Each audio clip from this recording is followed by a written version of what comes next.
Hey guys, it's Ben from Fantasy Football Dome. I'm going to be giving you your Week 2 roundup and Week 3 preview for the New York Giants. So let's get right into it. In Week 2, the Giants are still undefeated, beating the Panthers 19-16 in a very close game. Very impressed by the performance. The defense was incredible. Still a few questions at wide receiver, but I'm sure we'll get some answers to them as the season progresses. Moving on to Week 3. The Giants are facing the Dallas Cowboys at MetLife on Monday Night Football. So it's going to be prime time. Giants wearing their colour rush uniforms, all white. So it should be a good game. My starts for this game, obviously, he's my only start for the Giants. It's Saquon Barkley. He should be started week in, week out, no matter the matchup. He commanded another 83% of snaps in Week 2, and his volume should not be questioned at all. He's one of the few workhorse backs left in the league as well. So I think he's a top 5 running back week in, week out, in my opinion. Sits every Giants wide receiver. You can't trust any of them at the moment. It's all unreliable production, really. Richie James and David Sills were the leading receivers in Week 2. So even though you've got Kadarius Toney, Sterling Shepard and Kenny Golladay ahead of them in the depth chart, they still were able to perform. So you don't know what you're going to get out of a Giants receiver week in, week out. So for now, leave them on your bench or drop them. Injury report.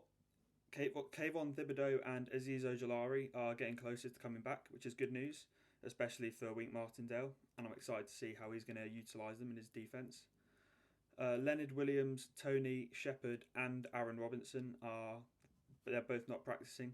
They didn't practice on Wednesday, so they're all questionable for the weekend game, the Monday Night Football game, sorry. So keep an eye on them.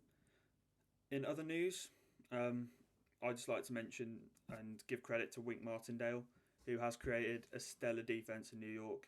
He's completely changed the mentality and his production, and it's just completely changed from last year. And this could be one of the team's biggest assets, I think, and I'm excited to see what he does throughout the season. Also, after playing only 2 snaps, Kenny Golladay stormed out the locker room right after the game on Sunday, and he said on Wednesday that he should be playing regardless and is uncertain about his role. Now, people are saying we should trade Golladay, but I don't see any team wanting to pick up his contract after what he's produced, which is next to nothing. So it's going to be interesting to see what happens. Maybe Daboll gets him more involved in the passing game, but he's definitely a player to keep an eye on. And finally, my players to watch.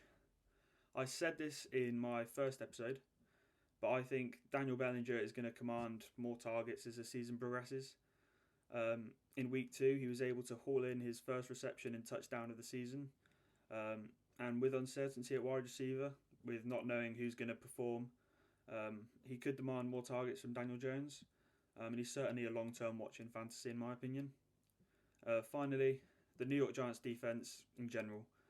Wink Martindale is, I've said it before, I think he's brilliant, and I'm really interested to see how he's going to utilise Ojulari and Thibodeau when they come back. And it should be really exciting to just see what they do and how they play, especially against the Cowboys on Monday Night Football. So that's everything from me. Make sure to stay tuned with the Fantasy Football Network app and website for more.